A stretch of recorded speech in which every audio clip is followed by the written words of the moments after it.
সত্যি কথা বলি, সত্যি কথা হলো আমার চ্যানেলটা তো অবশ্যই অবশ্যই এসে সাবস্ক্রাইব করে দিবা। সত্যি কথাটা হলো, কোনো মেয়েরা যদি বাচ্চা রেখে স্বামীকে ডিভোর্স দিয়ে আবার অন্য লোকের ঘর করতে চায়, তাদেরকে কখনো নেবেন না।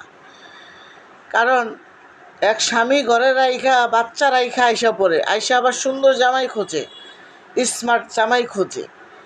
হ্যাঁ, এই মেয়েদেরকে কখনো বিয়ে শাদি করবেন না। কারণ কি জানেন, ওরা সবচাইতে এই দুনিয়াতে আদরের জিনিস হলো মায়ের কাছে সন্তান।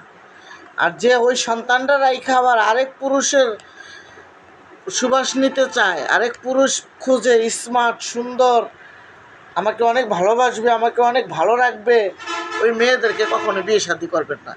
কারণ ওটি একটারে ডিভোর্স দিয়েছে, সাথে প্যাডের সন্তানটা রেখে আসছে। ওখান থেকে এসে আবার স্মার্ট ছেলে খুঁজে, মোবাইলে, অনলাইনে, টিকটকে সব জায়গায় এসা সুন্দর ছেলে খুঁজে, সুন্দর ছেলের ঘর করবে। ওইসব মেয়েদেরকে ভুল করেও বিয়ে করবেন না। যেই মা নাকি সন্তান রেখা আরেক পুরুষ খুঁজে সন্তান রেখে আসে, স্বামী রেখে আসে, তার একটা সুন্দর সংসার রেখে চলে আসে, সেই মেয়েদেরকে কোনো দিন বিয়ে করবেন না। এইসব ধরনের ডিভোর্সি মেয়েদেরকে কখনো বিয়ে করবেন না। এদের এদের যেরকম চোখের নজর খারাপ, এরকম তাদের চরিত্র খারাপ, এরকম তাদের ব্যবহার খারাপ।